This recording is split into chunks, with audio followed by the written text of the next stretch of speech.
This is the Wytching Hour, podcast number 18, and in this program, New Year, New Beginnings.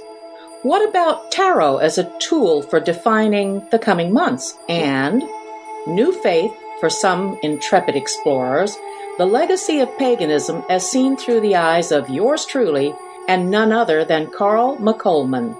You don't want to miss any of this, so sit back and relax. Send someone else for the herbal tea and snacks.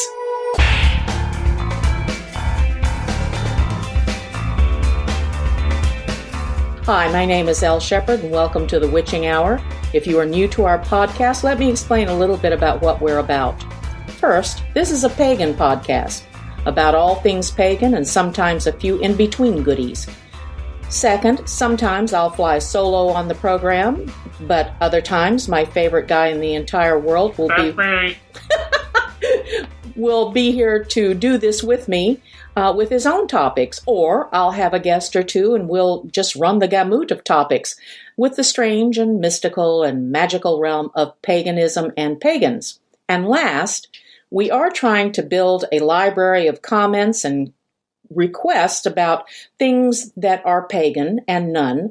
So if you are on our podcast site, you should easily find a link to us or a button where you can leave us your comments, questions, and suggestions. If you don't, our wizard tech will tell you how at the end of this program. Let us hear from you. So let's get this show on the road. How was your new year? What did you put behind you, and what did you resolve for the upcoming year, if anything? Let's see if we can shed any new ideas getting a good start on the new year. Pagans have two New Years. Samhain, the most well-known and celebrated in October, is full of rites and rituals and gatherings under the moon and in homes and forests and at the seashore and lakesides with such enthusiasm and careful planning that the great fun generated by those fabulous events defy description. I should know. Bill and I attend one each year. And then, in almost all countries, continents, and cultures, Christian and none, celebrate when the Gregorian calendar transcends from one year into the other, celebrating the new year in too many ways to even attempt to describe for this show. The world descends into million-dollar fireworks and dancing, blowing horns and noisemakers, attending parties, and most don't even remember much the next day, and dodging traffic as they weave and wobble to live another year and repeat the whole thing over again. Pagans like to celebrate both New Years, and they like to do it with the gusto that defies good sense and safety. And the burning question is, why? I know why I do it. I want to see the New Year calendar in and put all the old and negative experiences, thought, and fears behind me. I mean, it's kind of an insurance policy for the burning of all that sort of thing during Samhain, and you don't have to drag your poor old ancestors out of their quiet veil for a second veneration and respectful adoration, and then carefully deposit them back into the dark place you dragged them from in the first place. Non-pagan New Years ask very little of you, nothing at all if you are not moved to make some changes in your life. Some folks are so happy with their lives that they're living in perfect harmony with the universe that they just curl up with a good book on New Year's Eve, and for those who do, I apologize in advance. I know you're laughing your asses off right now, which is why another New Year's each December 31st is really important to the world at large. The new year is a chance to shuck off all the old feelings, situations, relationships, jobs, grieving, ill health, and anything else that has weighted you down like a bag full of mud for the past. All your pasts, hopefully. So if you have the guts and commitment to make something magical happen to you in this new year, some of what we discussed tonight may, and I say that with a huge smile, should actually scoot you enthusiastically into 2018 with the courage to look into the future and regain some of the power and magic you once had. Not that you lost it, but if you did. It doesn't go anywhere, you know. It never leaves you, but it sleeps if you give up on yourself. You need personal reserves of strength to see through this process. So, how can you access the old magic? Socializing, getting out with people, meeting new people is a great way to boost your spirits and your immune system. Get together with friends and family. Dine with each other. Cook. Share a meal. Have a comforting cup of tea with a friend, or many, many cups of tea. Ask others about themselves. Make them feel like they are the only person in the room. You'd be surprised how many hidden stories and incredible personalities are just waiting to be asked to share something about themselves. Simply enjoying each other's company without giving a single thought of your own troubles. Sometimes we turn inward at this time of year. You need to know that isolation is the worst thing you can do on the new journey. Wrapping yourself in your own misery is very counterproductive and bloody boring to the folks around you. Staying away from friends and family puts an automatic wall between you and them. Actively seeking out others. You have no idea how many interesting people are wandering around out there. Be brave. Ask someone a question. See what happens. Move on to the next person if they are not receptive. Just don't give up. If talking to others isn't in your comfort zone, what is? Do you cook, garden, write, read books, attend the theater, go to movies, ride horses, walk, bike, paint, draw, sing, dance? Oh yeah, you can do almost all of this alone. Goddess knows I do. I have provided William with hours of laughter in a lifetime together, but then we are close to perfect for each other. P.S. Have you thought about going to a meeting? Just go to meeting.com or meetup.com, anywhere in the USA on your computer. They are local as well, and they have really good ways to meet others with as little stress as possible. William and I use this time to tear bits of the house apart and devise ways to better organize all the stuff we have. Oh, yes.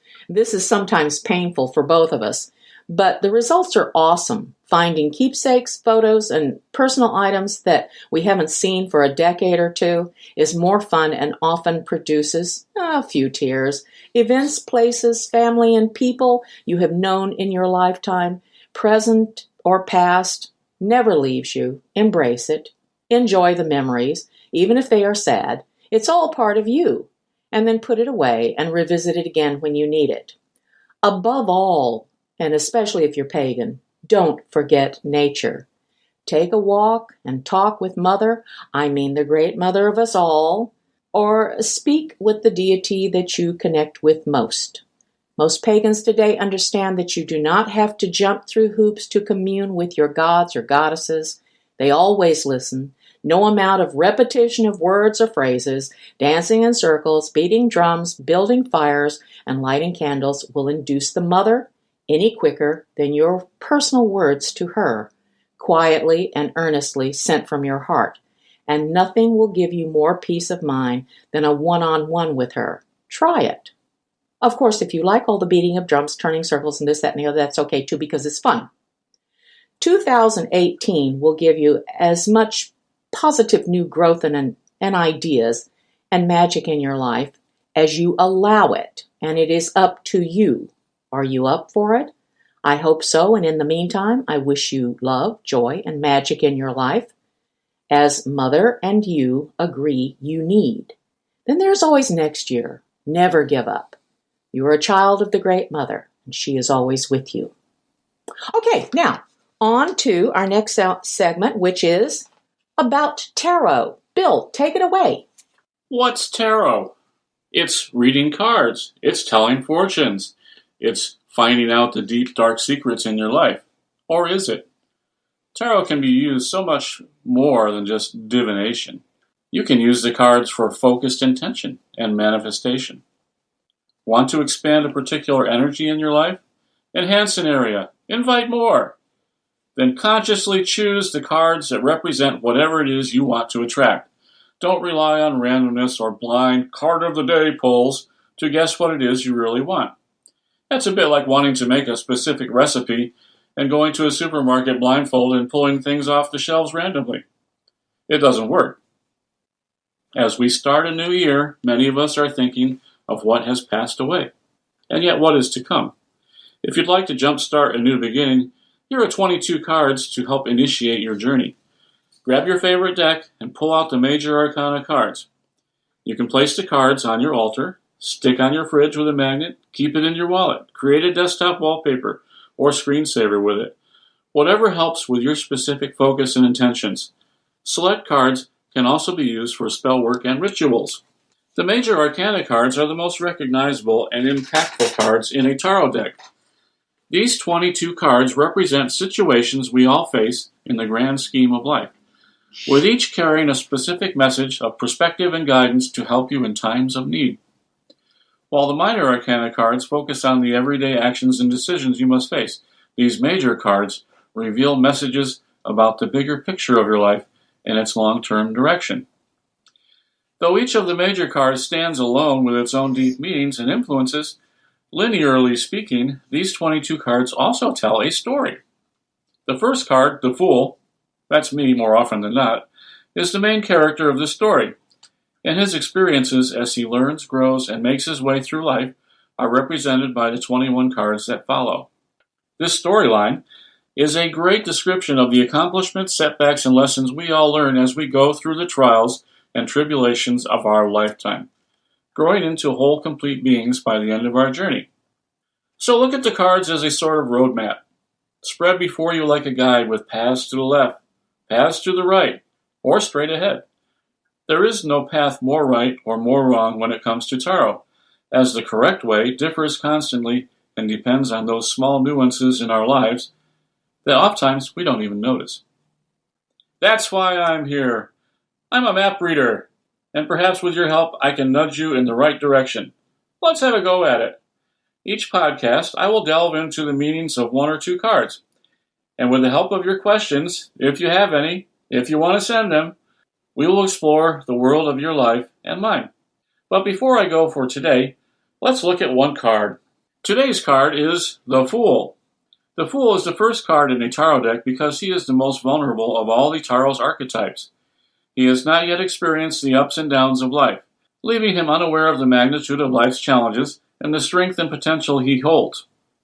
When the Fool comes up in a tarot reading, you are encouraged to take on his open, willing energy and embrace all that lies ahead of you without worry. But that's enough to digest for today, so let's put on our thinking caps and see where we go from here. And until next time, happy taroting, and send those questions. Thanks, sweetie. That was wonderful. And as you know, your wife knows nothing about tarot, so this is going to be a good thing for me, too. I can catch up with each episode. Okay, last thing we want to talk about today is new faith for some intrepid explorers who really and truly don't know much about paganism but are exploring all sorts of faiths. I get these questions all the time about exactly what is paganism. And I can give overviews, and the overviews are usually pretty good, but I don't think it answers as fully as the reason that I'm about to explain to you that I formed Ancient Path Covenstead exactly the way I did and for the reasons that I did. Without going into too much detail here today, I can just tell you that one of the things I noticed when I hit the Augusta area and was looking desperately for pagan groups, the thing that really was very disappointing was everybody I talked to that had belonged to one or belonged to the remnants of one told me they just never held together. The reasons that they gave me were sometimes understandable, other times really, really sad. It has to do with sometimes people just relocate and this, that, and the other. Other times there's always some sort of power struggle or so on and so on. Things that I've heard so often in my pagan life that it really and truly almost discouraged me. But then I read something written by a man called Carl-mccolman. Now, some of you may be familiar with carl-mccolman, and if you are, you will know what I'm about to tell you is true. He was a pagan for a long, long time. He was a brilliant writer. He still is. And he wrote a beautiful, beautiful treatise about paganism, which truly explains it about as well as anyone can. And he explains it in segments. And so that's what I'm going to be bringing you for the new year, for the next few months. I'm going to share carl-mccolman's treatise on paganism, and especially for those of you who are still seeking or have not settled on a path in particular. The reason that I was able to form Ancient Path for the Augusta area, which, by the way, I'm retired from, but my sweetie heart, David Harden, is now the high priest there. I invested him myself, so I know that he's doing great work. Everybody says he's doing great work. And this particular pagan path is holding together. And I really and truly feel like a lot of it has to do with what I'm about to tell you. Now, today I'm going to give you a spoiler. We are going to explore the works of carl-mccolman. But I want to tell you that after doing all the work he did and all the years that he was a pagan and a practicing pagan, he left. And he went back to Catholicism. And he writes a whole treatise, which I will share with you probably in the first podcast, called After the Magic. And I'm going to read his two opening quotes. He says, "My journey to Catholicism was, ironically, the logical extension of applying pagan principles to my life." The second one is, and I'm not sure that I agree with it exactly, but I understand why he said it. Paganism is a religion of experience, not faith.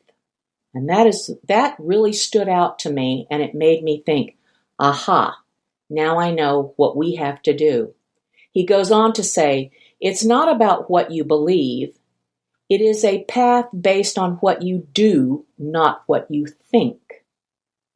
So I'm going to tease you a little bit and tell you to please think about that. But I'm going to tell you that the reason I formed and the principles that I formed Ancient Path Covenstead here in Augusta was based exactly on this. In a nutshell, I figured there has to be a reason that pagans aren't holding together. And so when I read this, even though I do not agree with all of it, I will tell you he didn't say anything ugly or bad about paganism, because he really couldn't, and he acknowledges that. But what I feel like paganism has left out of the faith, and oh yes, it is a faith to me, it is a religion to me, are the things that he left it for, to go back to an organized religion. I know everybody shudders when you say organized religion. But let me tell you that there isn't a faith on earth, there isn't a religion on earth that does not follow some principle that keeps it together and keeps the people that want to be connected to it together. And that's what I formed it on, that's what I formed the Covenstead on, and that's what I'll be telling you about for the next few months in the Wytching Hour. So, that's it for this show. You are hearing us thanks to our fabulous tech wizards and the Coil Entertainment Network. We hope you enjoyed Podcast 18, and we will be back next month with more pagan news, information, and tales of this wonderful, welcoming, natural, and forever beautiful religion. Night, sweetie. Don't forget the tarot table. The Wytching Hour has been brought to you by the Coil Entertainment Network. Visit our website, coil.us, coil.us, and check out the Wytching Hour site as well, thewitchinghour.com. Both have links to the Coil shop, where you can now support the show by getting a Wytching Hour t-shirt. And don't forget to leave Elle and Bill notes and questions. Contact information for Facebook and email are both on the website. Thank you for listening, and we'll see you next time.